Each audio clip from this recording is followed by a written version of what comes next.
नमस्कार। मैं सौरभ मिश्रा हिंदी कक्षा में आप सभी का स्वागत करता हूं।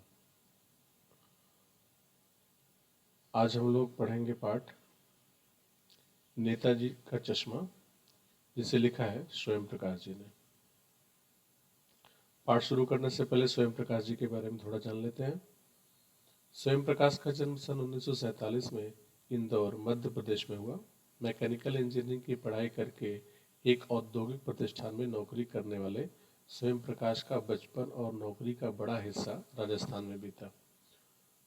तो ये पेशे से इंजीनियर थे, लेकिन उन्होंने हिंदी की अच्छी सेवा की है। फिलहाल स्वैच्छिक सेवानिवृत्ति के बाद वे भोपाल में रहते हैं और वसुधा पत्रिका के संपादन से जुड़े हैं। स्वैच्छिक का मतलब होता है खुद से, अपने आप से रिटायरमेंट लेना, जिसको हम वीआरएस बोलते हैं, वॉलंटरी रिटायरमेंट फ्रॉम सर्विस। ठीक है। अगर इनके हम साहित्यिक करियर पे प्रकाश डालें तो सूरज कब निकलेगा, आएंगे अच्छे दिन भी, आदमी जात का आदमी और संस्थान, ये उल्लेखनीय है। बीच में विनय और ईंधन, ये उनके उपन्यास हैं। मध्यम वर्गीय परिवार की जो परिस्थितियां होती हैं उसके रूप में इन्होंने बहुत सी कहानियां लिखी हैं। जो मध्यम वर्गीय जीवन है भारत में, तो उस पर इन्होंने बहुत अपने लेखनी को चलाया है। आज की जो कहानी है कुछ देशभक्ति से ओतप्रोत है।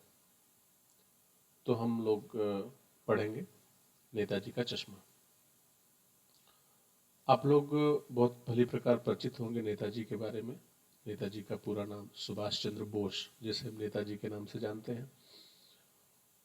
पश्चिम बंगाल में इनका जन्म हुआ और आप लोग इसी प्रदेश से हैं, तो आप इनके बारे में और विस्तृत रूप से जानकारी इकट्ठा करेंगे। चलिए पाठ शुरू करते हैं। नेताजी का चश्मा। हालदार साहब को हर 15वें दिन कंपनी के काम के सिलसिले में उस कस्बे से गुजरना पड़ता था। कस्बा बहुत बड़ा नहीं था जिसे पक्का मकान कहा जा सके, वैसे कुछ ही मकान, और जिसे बाजार कहा जा सके वैसा एक ही बाजार था। कस्बे में एक लड़कों का स्कूल, एक लड़कियों का स्कूल, एक सीमेंट का छोटा सा कारखाना, 2 ओपन एयर सिनेमा घर और एक ठो नगर पालिका भी थी। नगर पालिका थी तो कुछ न कुछ करती भी रहती थी। कभी कोई पक्की सड़क करवा दी, कभी कुछ पेशाब घर बनवा दिए, कभी कबूतरों की छतरी बनवा दी, तो कभी कब सम्मेलन करवा दिया। इसी नगर पालिका के किसी उत्साही बोर्ड या प्रशासनिक अधिकारी ने एक बार शहर के मुख्य बाजार के मुख्य चौराहे पर नेताजी सुभाष चंद्र बोस की एक संगमरमर की प्रतिमा लगवा दी। यह कहानी उसी प्रतिमा के बारे में है, बल्कि उसके भी एक छोटे से हिस्से के बारे में है। तो हलदार साहब एक मतलब डिपार्टमेंट में काम करते हैं, और चूंकि उनका फील्ड वर्क है तो उनको कई बार दूसरे क्षेत्रों में जाना पड़ता है। तो उनको एक गाड़ी मिली हुई है, उस गाड़ी से वो अपने फील्ड वर्क में मुआयना करने जाते हैं, यानी इंस्पेक्शन करने जाते हैं। और जब जब वो इंस्पेक्शन के लिए जाते हैं तो उनको हर 15 दिन पे इसी कस्बे से, कस्बा जो है मतलब टाउन, इंग्लिश में इसको टाउन बोलेंगे, यानी सिटी से छोटा और विलेज से बड़ा, यहाँ पर एक नगर पालिका है। और नगर पालिका में अमूमन जो चीज़ें होती हैं, जैसे लड़कों लड़कियों का स्कूल, स्कूल लड़के लड़कियों कहने का मतलब है कोएड, कुछ कुछ जगहों पर को एडुकेशन नहीं होता है, यानी लड़के अलग क्लास स्कूल में पढ़ते हैं और लड़कियां अलग स्कूल में पढ़ती हैं। तो वैसा ही कुछ इस कस्बे का जो दृश्य था ऐसे ही था। ओपन एयर सिनेमा घर था, एक सीमेंट का कारखाना इत्यादि। अब चूंकि नगर पालिका थी तो इस नाते से नगर पालिका कुछ न कुछ काम भी करती रहती थी। तो बहुत सारे यहाँ पे काम गिनाए गए हैं, जैसे सड़क को पक्की करवा देना, टॉयलेट बनवा देना, कबूतर के लिए छतरी जहाँ पे कबूतर अपना दाना चुग सके ऐसा कुछ करवा देना, कभी सम्मेलन करवा देना इत्यादि। तो इसी कार्यक्रम के तहत उस नगर पालिका ने, उस कस्बे की नगर पालिका ने मुख्य चौराहे पर, जो बाजार का मुख्य चौराहा था, चौराहा मतलब जहाँ 4 रास्ते आकर के मिलते हैं, 4 तरफ से, चारों दिशाओं से, तो वहां पर चौराहा समास है। इसको अगर हम देखें तो द्विगु समास है, 4 रास्तों का समाहार। तो उस चौराहे पर एक प्रतिमा बनाने की बात हुई नेताजी सुभाष चंद्र बोस की। तो ये कहानी पूरी उसी पर आधारित है। और आपने देखा होगा शहरों के, आप अगर जिस कस्बे में आप रहते हैं या शहर में रहते हैं, वहाँ पे जो मुख्य चौराहे होंगे वहाँ पर अक्सर किसी प्रसिद्ध या किसी ऐसे नेता, कवि इत्यादि लोगों की प्रतिमाएं लगी होती हैं। आगे, पूरी बात तो पता नहीं, लेकिन लगता है कि देश के अच्छे मूर्तिकारों की जानकारी नहीं होने और अच्छी मूर्ति की लागत, अनुमान और उपलब्ध बजट से कहीं ज्यादा होने के कारण काफी समय ऊहापोह और चिट्ठी पत्री में बर्बाद हुआ होगा, और बोर्ड की शासनावधि समाप्त होने की घड़ियों में किसी स्थानीय कलाकार को ही अवसर देने का निर्णय किया गया होगा। तो यहाँ पर दो तीन बातें लिखी गई हैं, अनुमान लगा रहा है लेखक, जो है वो अनुमान लगा रहा है कि पहली बात तो ये हो सकता है कि अच्छे मूर्तिकारों की जानकारी नहीं होगी। दूसरा, उस अच्छी मूर्ति बनाने में कितना मतलब अनुमानित बजट कितना होगा, एक्सपेक्टेड कॉस्ट कितनी होगी, और अगर वो भी पता चल गया तो उस कॉस्ट को वेरीफाई करना, फिर उसको अप्रूव करके उसके लिए मूर्ति पर खर्च करना, इसमें काफ़ी कुछ चिट्ठी पत्र यानी लेटर लिखा गया होगा। ऊहापोह का मतलब होता है कि कैसे होगा, किन कर्तव्य विमूढ़ता, what to do what to not do, इस तरह की स्थिति में तो बहुत समय बर्बाद हुआ होगा। और बोर्ड की शासनावधि, बोर्ड जो है चूंकि कार्यकाल होता है, जब नगर पालिका का चुनाव होता है तो उसमें जो उसका अध्यक्ष होता है उसका एक कार्यकाल होता है 5 साल का। तो उस कार्यकाल में भी अब समय नष्ट हो रहा था, यानी वो जो अध्यक्ष उस समय होगा, जो भी उस समय एडमिनिस्ट्रेटर होगा, उसका कार्यकाल समाप्त हो रहा होगा, टेन्योर समाप्त हो रहा होगा। तो इस नाते से जल्दी से उसको निपटाने का निर्णय लिया गया होगा कि यह काम कर लिया जाए। और अंत में कस्बे के इकलौते हाई स्कूल के इकलौते ड्राइंग मास्टर, मान लीजिए मोतीलाल जी को ही यह काम सौंप दिया होगा, जो महीने भर में मूर्ति बनाकर पटक देने का विश्वास दिला रहे थे। तो बाद में बहुत उहापोह होने के बाद, बातचीत करने के बाद, लेटरबाजी करने के बाद स्थिति यह आई होगी कि जो नगर पालिका का अध्यक्ष होगा वो नगर में जो हाई स्कूल है उसके जो ड्राइंग मास्टर, इकलौते ड्राइंग मास्टर, उनको ही बुला करके, मान लीजिए उनका नाम मोतीलाल होगा, ये गेस कर रहा है लेखक, गेस कर रहा है कि उनका नाम मोतीलाल ही हो सकता है, और उनसे मूर्ति बनाने का काम उन्हें सौंपा गया होगा। और वो एक महीने में मूर्ति पटक देने का विश्वास, यहाँ पे शब्द पटक देने पर लेखक ने जोर दिया है कि मतलब ये बहुत महत्वपूर्ण काम नहीं है, मैं कर दूंगा, आप मुझे आदेश दीजिए मैं कर दूंगा ऐसा। जैसा कि कहा जा चुका है कि मूर्ति संगमरमर की थी, टोपी की नोक से कोट के दूसरे बटन तक 2 फुट ऊंची, इसे कहते हैं बस्ट। तो मतलब जहाँ एकदम चेस्ट तक, यानी कोट के 2 बटन तक, मतलब जहाँ आदमी का छाती होता है वहां तक, तो उस मूर्ति के प्रकार को बस्ट कहा जाता है। तो संगमरमर की थी, तो टोपी की नोक यानी नेताजी की टोपी की टॉप से लेकर के और दूसरे बटन तक इतना ही 2 फुट ऊंची हो रही होगी। नेताजी सुंदर लग रहे थे, कुछ मासूम और कुछ कमसिन। तो यहाँ पे बहुत सुंदर सा, मासूम सा, एकदम मतलब बहुत कम उम्र जैसा एज में मूर्तिकार ने बनाया था। फौजी वर्दी में, मूर्ति को देखते ही दिल्ली चलो और तुम मुझे खून दो, मैं तुम्हें आज़ादी दूंगा, या पूरा ये नारा इस तरह से था उनका, वगैरह याद आने लगते थे। इस दृष्टि से यह सफल और सराहनीय प्रयास था। केवल एक चीज की कसर थी जो देखते ही खटकती थी, नेताजी की आंखों पर चश्मा नहीं था। यानी चश्मा तो था लेकिन संगमरमर का नहीं था। तो यहाँ पर नेताजी की मूर्ति बन गई, स्थापित भी हो गई, और उनको देखते ही उनके द्वारा किए गए तमाम क्रांतिकारी कार्य, जैसे दिल्ली चलो नारा देना, या तुम मुझे खून दो मैं तुम्हें आज़ादी दूंगा, इत्यादि जो नारे थे वो याद आने लगते थे। और अगर नेताजी के बारे में आप जानते हैं, जानने का प्रयास करेंगे, तो ऐसी बहुत सारी उनके जीवन की कहानियां हैं जो भारत की आज़ादी में महत्वपूर्ण भूमिका के रूप में उजागर होती हैं। तो मूर्ति तो सब कुछ बढ़िया थी, लेकिन चश्मा नहीं था। नेताजी उस समय जब ये उन्होंने आज़ाद हिंद फौज की स्थापना की थी, तो सामान्यतः हमेशा चश्मा लगाया करते थे। तो इस नाते से उस पर चश्मा होना जरूरी था, लेकिन चश्मा नहीं था। फिर कहता चश्मा संगमरमर का नहीं था, मतलब मूर्ति में तराशा नहीं गया था, बल्कि एक सचमुच का, एक सामान्य और सचमुच के चश्मे का चौड़ा फ्रेम मूर्ति को पहना दिया गया था। तो एक सचमुच का मतलब रियल फ्रेम जो होता है वो मूर्ति को पहना दिया गया था। हालदार साहब जब पहली बार इस कस्बे से गुजरे और चौराहे पर पान खाने रुके, तभी उन्होंने इसे लक्षित किया और उनके चेहरे पर एक कौतुक भरी मुस्कान फैल गई। वाह भाई, ये आइडिया भी ठीक है, मूर्ति पत्थर की लेकिन चश्मा रियल। तो हवलदार साहब ने जब ये दृश्य देखा कि मूर्ति तो पत्थर की है लेकिन उस पर चश्मा रियल लगा हुआ है, तो उनको भी काफी कौतुक भरी मुस्कान फैल गई। कौतुक मतलब आश्चर्यचकित होकर के, वाह क्या बात, ऐसा वाला लक्षित करके, मतलब उसको ध्यान करके एकदम फोकस्ड होकर के, लक्षित में इंग्लिश में शब्द आप फोकस्ड यूज कर सकते हैं। तो उनको बड़ा अच्छा लगा ये कि मूर्ति तो चलो मतलब पत्थर की है लेकिन चश्मा रियल है। जीप कस्बा छोड़कर आगे बढ़ गई, तब भी हालदार साहब उस मूर्ति के बारे में ही सोचते रहे और अंत में इस निष्कर्ष पर पहुंचे कि कुल मिलाकर कस्बे के नागरिकों का यह प्रयास सराहनीय है, कहा जाना चाहिए। महत्व मूर्ति के रंग रूप या कद का नहीं, उस भावना का है, वरना तो देशभक्ति भी आजकल मजाक की चीज होती जा रही है। तो ये विचार जो है ये हालदार साहब के मन में आ रहा था कि ये अच्छी बात है कि देशभक्ति, जिस जिस जज्बे के साथ नेताजी ने देश को आजाद करने में अपना पूरा जीवन झोंक दिया था, उसको हम भारतीयों को याद करना, उसको सराहना और उसके प्रति इज्जत रखना ही हमारी जिम्मेदारी है। तो उसी बात को यहाँ पे जो लेखक है यानी हालदार साहब के रूप में वो ये कह रहा है कि ये तो बड़ी अच्छी बात है कि देशभक्ति का जज्बा कितना कूट कूट कर इस कस्बे के लोगों को भरा हुआ है कि मूर्ति तो पत्थर की है लेकिन चश्मा रियल बना करके अपनी देशभक्ति को यहाँ पे लोग प्रकटित कर रहे हैं।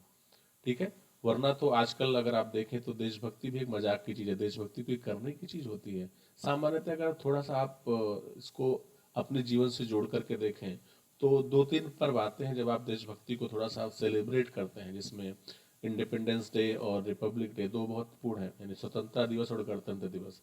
इसमें अक्सर देखा जाता है कि बच्चों से कहा जाता है कि आप फ्लैग होस्टिंग के लिए, झंडारोहण के लिए, ध्वजारोहण के लिए विद्यालय आइए, अपने स्वतंत्रता संग्राम सेनानियों को याद करिए, अपने हृदय में जो देशभक्ति का जज्बा उसको प्रदर्शित करिए। लेकिन ऐसा देखने में मिलता है विद्यालयों में कि बच्चों की संख्या बहुत कम होती है। यहाँ पर टिप्पणी करने की बात नहीं है, लेकिन ये सच्चाई यही है कि कहीं ना कहीं यह भावना जो है अब धीरे धीरे करके जनरेशन से खत्म होती जा रही है, देशभक्ति की भावना। तो ये अपने आप में एक चिंता का विषय है, लेखक इस बात को मान रहा है और यहाँ पर इस कस्बे के लोगों के लिए वो कृतज्ञ भी हो रहा है कि भाई देखो इनमें कितनी अच्छी भावना है जो उन्होंने चश्मा जो है रियल पहना रखा है नेताजी को। दूसरी बार जब हालदार साहब उधर से गुजरे तो उन्हें मूर्ति के में कुछ अंतर दिखाई दिया। तो जब उधर से वापस से 15 दिन बाद या 20 दिन बाद उनका जाना हुआ तो उनको उस मूर्ति में कुछ अंतर दिखाई दिया। ध्यान से देखा तो पाया कि चश्मा दूसरा है। पहले मोटे फ्रेम वाला चौकोर चश्मा था, अब तार के फ्रेम वाला गोल चश्मा है। हालदार साहब का कौतुक और बढ़ा। वाह भाई, क्या आइडिया है, मूर्ति कपड़े नहीं बदल सकती लेकिन चश्मा तो बदल ही सकती है। तो इस तरह से उन्होंने देखा कि मूर्ति का चश्मा फिर से बदल गया था, तो उनके मन में फिर एक अच्छा विचार आया, पॉजिटिव सोच है जो कि वाह भाई, कपड़ा तो अब मूर्ति बदल नहीं सकती है तो चश्मा ही बदल सकती है, दैट इज गुड थिंग, ऐसा उनको सोचना है। तीसरी बार फिर नया चश्मा था। हालदार साहब की आदत पड़ गई, हर बार कस्बे से गुजरते समय चौराहे पर रुकना, पान खाना और मूर्ति को ध्यान से देखना। एक बार जब कौतूहल दुर्दमनीय हो उठा तो पान वाले से पूछ लिया, क्यों भाई, क्या बात है, तुम्हारे नेताजी का चश्मा हर बार बदल कैसे जाता है?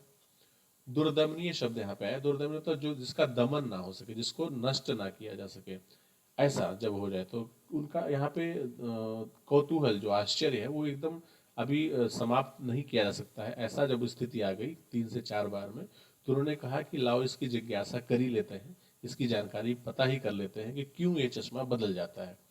तो उन्होंने पान वाले से पूछ ही लिया कि चश्मा क्यों बदल जाता है। अब पान वाले का यहाँ पे दृश्य देखिए।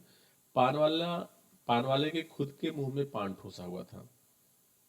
वो एक काला, मोटा और खुश मिजाज आदमी था। हालदार साहब का प्रश्न सुनकर वो आंखों आंखों में हंसा, उसकी तो थिरकी, पीछे घूमकर उसने दुकान के नीचे पान थूका और अपनी लाल काली बत्ती सी दिखाकर बोला, कैप्टन चश्मे वाला करता है। तो यहाँ पर आपने लगभग समझ ही लिया, आंखों आंखों में हंसा, तो थोड़ी सी उसके अंदर कौतूहल और आश्चर्य की भावना आई। तो चूंकि वो उसकी बड़ी थी तो हिल गई हंसने की वजह से, और फिर बोला, कैप्टन चश्मे वाला करता है। क्या करता है कैप्टन? हालदार साहब कुछ समझ नहीं पाए। हालदार साहब का वापस प्रश्न, क्या करता है? चश्मा चेंज कर देता है, पान वाले ने समझाया। तो चश्मा बदल देता है, ऐसा पान वाले ने कहा। क्या मतलब, क्यों चेंज कर देता है? हालदार साहब अब भी समझ नहीं पाए। हवलदार साहब के मन में फिर जिज्ञासा और जागृत हो रही कि क्या मतलब चेंज कर देता है। अब यहाँ पे देखिए इस कहानी में कहीं कहीं अंग्रेजी शब्दों का भी अच्छा प्रयोग हुआ है जो सामान्य बोलचाल में हम प्रयोग करते हैं। अब यहाँ पे पान वाला बोलता है, कोई गिराक आ गया समझो, तो उसको चौड़े चौखट चाहिए, तो कैप्टन किधर से लाएगा, तो उसको मूर्ति वाला दे दिया, उधर दूसरा बिठा दिया। अब यहाँ पे ये भाषा जो है उस पान वाले की है। तो गिराक मतलब ग्राहक, ठीक है, चौड़े चौखट मतलब चौड़ा फ्रेम, किधर मतलब किधर, और उधर मतलब उधर, ये उसका बिठा दिया मतलब पहना दिया। तो ये उसकी भाषा, इस नाते इसको इसी तरह से लेखक ने लिखा है। तो बोला कोई ग्राहक मान ले आ गया, उसको चौड़े चौखट वाले चौड़े फ्रेम वाला चश्मा चाहिए, तो चौड़ा चश्मा वाला फ्रेम जो है वो नेताजी के चेहरे से उतारा और वहां पे दूसरा फ्रेम बैठा करके उसी फ्रेम को बेच दिया। ठीक है।